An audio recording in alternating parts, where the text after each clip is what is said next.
জ্ঞান ফিরতেই তিলোত্তমার মুখ থেকে সমস্ত সত্যিটা শুনে চমকে গেল তমসা। হ্যাঁ বন্ধুরা, সম্পূর্ণটা জানতে ভিডিওটা প্রথম থেকে শেষ পর্যন্ত দেখতে থাকুন।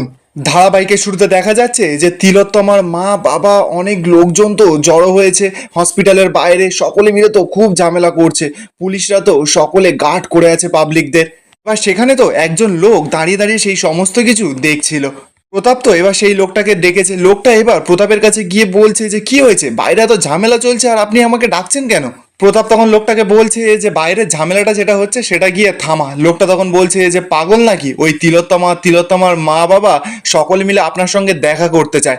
প্রতাপ তখনই লোকটাকে সরাসরি বলছে যে আমি মিট করব। লোকটা তো অবাক, বলছে যে কি বলছেনটা কি, আপনি আপনি মিট করবেন? প্রতাপ তখন সরাসরি বলছে যে হ্যাঁ আমি মিট করব।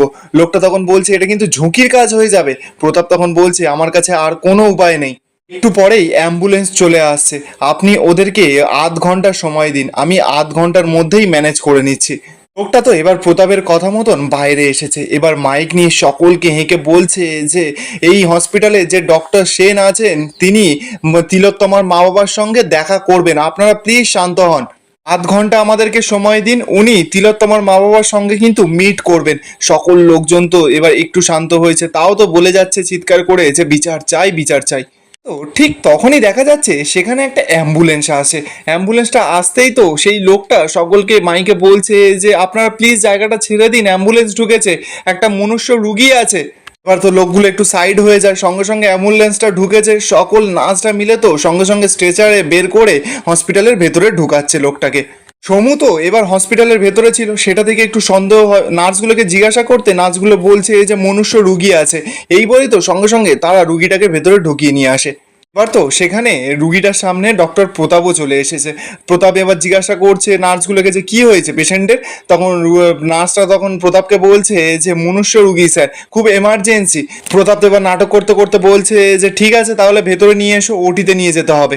ঠিক আছে, তো এবার সমুর একটু সন্দেহ হয়। সমু মনে মনে বলছে যে ডক্টর প্রতাপ সেন এই এই মুহূর্তে এই সিচুয়েশনে একটা রুগীকে নিয়ে এমার্জেন্সিতে ঢুকছেন, বাইরে এত শোরগোল লেগে গেছে, কি ব্যাপার, কোনো তো একটা কিছু যোগ ঘোটালা আছেই। অপরদিকে দেখা যাচ্ছে যে ডক্টর প্রতাপ তো এবার সেই পেশেন্টটাকে নিয়ে ভেতরে ঢুকে এসেছে এমার্জেন্সিতে। ডক্টর প্রতাপ পালস রেটটা চেক করে নার্সকে বলছে যে বাইরে যাও। তো নার্স তো এবার অবাক, বলছে বাইরে যাবো? ডক্টর প্রতাপ তখন চিৎকার করে বলছে যে হ্যাঁ বাইরে যাও। তো নার্সটা তো এবার বাইরে বেরিয়ে পড়ে। দেখা যাচ্ছে যে হঠাৎ করে সেই রুগীটা উঠে বসেছে, আসলে ওটা তো রুগী ছিল না, সমস্ত কিছু ছিল একটা বড়সড় চক্রান্ত। লোকটা উঠে একটা বড় ব্যাগে করে অনেক টাকা এনেছে। ডক্টর প্রতাপকে বলছে যে এতে 1 কোটি টাকা আছে, পুরোপুরি কাটমানি। ডক্টর প্রতাপ তো এবার অবাক, বলছে যে এখন এসব টাকা পাঠাতে গেলেন কেন, বাইরে এত টেনশন একে। লোকটা তখন বলছে যে কোনো উপায় নেই, এখন তো পাঠিয়ে দিয়েছে। আচ্ছা আপনি একটা কাজ করুন, এই যে টাকাগুলো না কোথাও একটা সরিয়ে ফেলুন, লুকিয়ে ফেলুন। লোকটা তো এবার একটা ব্যাগ বের করেছে। এবার ডক্টর প্রতাপকে বলছে যে এই ব্যাগের মধ্যে না শাড়ি আছে, যেটার মধ্যে ব্লাড পাওয়া গেছে। ডক্টর প্রতাপ তো এবার অবাক, লোকটাকে বলছে যে দুটো তথ্য নিয়ে চলে এসেছো, একটা হচ্ছে এই এত বড় টাকার ব্যাগ আর একটা শাড়ি, এতগুলো জিনিসপত্র আমি কোথায় রাখবো? লোকটা তো এবার হাসতে হাসতে প্রতাপকে বলছে যে আপনি না হেব্বি চালাক আছে মাইরি, আপনি সবই তো পারেন, আপনি তাহলে নাটক করছেন কেন? প্রতাপ তো এবার রেগে যায়, বলছে যে এই প্রদীপ মুখ সামলে কথা বল, কিন্তু আমি কিন্তু ডক্টর সেন, ডক্টর প্রতাপ সেন। তো এবার লোকটা তখন বলছে যে আমি জানি জানি, এই নিন শাড়িটা রাখুন। প্রতাপ তো এবার সেটা নিয়ে সেখানে থাকা প্রতাপের একটা হেল্পার ছিল তাকে তার হাতে দিয়ে দেয়, দিয়ে বলছে যে শোনো এইটা গিয়ে এই ব্যাগটার ভেতরে 5 কোটি টাকা আছে, এইটা এই ব্যাগটার লকারের ভেতরে রেখে দেবে, আর এই শাড়িটাও। না না, তুমি আর একটা কাজ করো, এই শাড়িটা ধরো, এই শাড়িটা খগেন বাবুকে বলবে যে এক্ষুনি ফরেন্সিকের জন্য পাঠিয়ে দিতে। ঠিক তখনই দেখা যাচ্ছে যে ডক্টর প্রতাপের ফোনে তো এবার আবির ফোন করেছে। আবির ফোন করে বলছে যে টাকা পেয়ে গেছেন? প্রতাপ তখন বলছে যে হ্যাঁ পেয়ে গেছি। আবির তখন সরাসরি বলছে যে তাহলে হাফ টাকা পাঠিয়ে দিন, যা পেয়েছেন তার হাফ টাকা এক্ষুনি পাঠিয়ে দিন, এক্ষুনি। ভাগ বটোয়ারা করে খান ডক্টর প্রতাপ। প্রতাপ তখন বলছে যে হ্যাঁ তাই তো খাচ্ছি। আবির তখন বলছে যে শাড়িটা পাঠিয়েছি সেটা পেয়েছেন? তো ডক্টর প্রতাপ তখন বলছে যে হ্যাঁ পেয়েছি। আবির তখন সরাসরি বলছে যে ওটা এক্ষুনি ফরেন্সিকে পাঠান। প্রতাপ তখন বলছে যে ঠিক আছে আমি এক্ষুনি পাঠাচ্ছি। এসব কথা বলে যখনই আবির এবার ফোনটা রাখে, সঙ্গে সঙ্গে তো আবির পেছন ঘুরে দেখতে পায় যে আলক্ষ্যের মা তো আবিরের দিকে এক দৃষ্টিতে তাকিয়েছিল। আলক্ষ্যের মা এবার আবিরের কাছে গেছে, গিয়ে বলছে যে কাকে টাকা পাঠিয়েছিস আর কি বা শাড়ির কথা বলছিস? আবির তখন কি বলবে, বলছে যে টাকার কথা বাদ দাও মাম্মি, তো আর তুমি তো খুব ভালো করে জানো যে এই টাকাগুলো কোথা থেকে আসে। আর তার থেকে বরং তুমি শাড়ির কথাটা শোনো, ওই যে শাড়িটার গায়ে যে দুফোঁটা রক্তটা লেগেছিল না, ওটা আলক্ষের মা তখন, মানে আবিরের মাও আলক্ষের মা অবশ্যই হবে, তার মানে আবিরের মা তখন বলছে যে ওটা ওয়াশিং মেশিনে দিলেই কিন্তু উঠে যাবে, লন্ড্রিতে দিলেই না দাগটা উঠে যাবে, যদি আমরা লন্ড্রিতে দিই সেটাও হবে। আবির তখনই ওর মাকে বলছে যে না না মাম্মি, ওই দাগটা থাকতে দাও। আবিরের মা তো অবাক। আবির তখন ওর মাকে বলছে যে হ্যাঁ মাম্মি, ওই দাগটা থাকাটা খুবই প্রয়োজন, ওই জমাট বাঁধা রক্তের দাগটা খুব আমাদের দরকার। আবিরের মা তখন অবাক হয়ে বলছে কিন্তু কেন? আবির তখন বলছে যে ওইটা প্রমাণ করে দেখতে হবে, তো ওটা টেস্ট করে দেখতে হবে যে আলোকের স্ত্রী সত্যি কথা বলছে নাকি, ওটা কি আদৌ হিউম্যান বডির রক্ত। আবিরের মা তো অবাক, আবিরকে বলছে যে হিউম্যান বডির রক্ত মানে ওটা তো তিলোত্তমারই রক্ত ছিল, ওর শোল্ডারে যে ক্ষতটা হয়েছিল সেখান থেকেই তো ব্লাডটা লেগেছিল।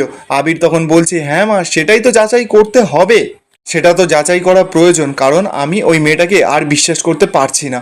আবিরের মা তো অবাক, বলছে তুই কি যে বলছিস, আমি কিচ্ছু বুঝতে পারছি না তোর কথা। ঠিক তখনই তো সেখানে সমদপ্তা চলে এসেছে। সমদপ্তা এসেই বলছে যে আমি তো দিদি ওকে বলেছি যে শাড়িটা ফরেন্সিকে পাঠানোর জন্য। আসলে তিলোত্তমার ব্লাড স্যাম্পেলটা কালেক্ট করা খুব ইজি, কিন্তু ওই ব্লাডটা আসলে কার সেটা তো আমাদের মিলিয়ে দেখতে হবে দিদি। সত্যিই কি ওই শাড়িতে লাগা ব্লাডটা তিলোত্তমার, নাকি এর মধ্যে কোনো রহস্য আছে? এই রহস্য ভেদ করতে 2 মিনিট সময় লাগবে দিদি। দেখো আলেখ্য আর তিলোত্তমা দুজনে কিন্তু স্বামী স্ত্রী, এই আলেখ্যর কিন্তু 1 মিনিটও সময় লাগবে না যে তিলোত্তমার শোল্ডারে ক্ষত আছে কিনা সেটা দেখতে।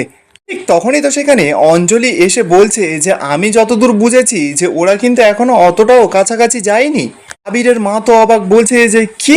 অঞ্জলি তখন বলছে যে হ্যাঁ, আমি যতদূর জেনেছি যে ওরা কিন্তু এখনো অতটা কাছাকাছি যায়নি, আর তাই বলে তোমরা কিন্তু এতটা জল ঘোলা আর করো না। তোমার খুব প্রিয় ছেলে আলেখ্য, তার স্ত্রী মানে ছোট বউ, সে হচ্ছে তিলোত্তমা, একটু স্পেস দাও ওকে, ওকে একটু সময় দাও। আবির তখন বলছে যে আমরা যদিও বা স্পেস দিই, ও কি আমাদের স্পেস দেবে? সমদপ্তা তখন বলছে যে না, একদম ও আমাদের সময় দেবে না, তাই জন্য আমি আলোক্যকে বলেছি যে একদম সময় নষ্ট না করতে। দেখো শাড়িটা তো আমি ফরেন্সিকের জন্য পাঠিয়ে দিয়েছি, আর ওদিকে আলেখ্য কিন্তু ও স্ত্রীর সঙ্গে এখন ঘরে রয়েছে। ওরদিকে দেখা যাচ্ছে যে তমসাতেও আলক্ষ্যের ঘরে চলে গেছে, এসেই দেখতে পাচ্ছে যে ফুলের টপ থেকে ফুলগুলো সব ছড়িয়ে ছিটিয়ে রয়েছে। তো এবার তমসা তো সঙ্গে সঙ্গে ফুলগুলো সব ঠিক করে দিচ্ছে, আর বলছে যে এত সুন্দর ফুলগুলো এই ফ্লাওয়ার বার্ডস থেকে কে সরালো? আলক্ষ্য তো এবার এসেই বলছে যে আমি সরিয়েছি। তমসা তো অবাক, বলছে যে কেন? আলেখ্য তখন বলছে যে কালকে রাতে যেখানে আমি ফ্লাওয়ার বার্ডসটা দেখেছিলাম সেটার থেকে কিন্তু অনেকটা সরে গেছে আজকে সকালে, তার মানে নিশ্চয়ই ফ্লাওয়ার বার্ডসটা কেউ সরিয়েছে, আর ঘরে ছিলাম তুমি আর আমি, তাহলে আমাদের মধ্যে কে সরিয়েছে? তিলোত্তমা মানে তোমাশা তখন বলছে যে আপনার অবজারভেশন পাওয়ারকে না আমার স্যালুট জানাতে হয়, আমিই সরিয়েছিলাম ওটা, ওখানকার থেকে যেখানে আমি রেখেছিলাম সেখানে বেশি ভালো লাগছিল না, শুধুমাত্র ঘর সাজানোর জন্য। আলক্ষ্য তখন বলছে যে এখনো তো সম্পর্কটাই সাজাতে পারলে না, শুধু শুধু ঘর সাজিয়ে এখন থেকে কি হবে? মশা তখন মনে মনে বলছে যে এই ঘরে এখন যার থাকার কথা ছিল আলেখ্য, সে নেই, এখন আছে অন্য কেউ। আর এখানেই আজকের এপিসোডটা শেষ হয়ে যায়। আপনাদের কেমন লাগছে তিলোত্তমা সিরিয়ালের এপিসোডগুলো কমেন্টে অবশ্যই জানাবেন, আর ভালো লেগে থাকলে চ্যানেলটা অবশ্যই করে সাবস্ক্রাইব করে যাবেন।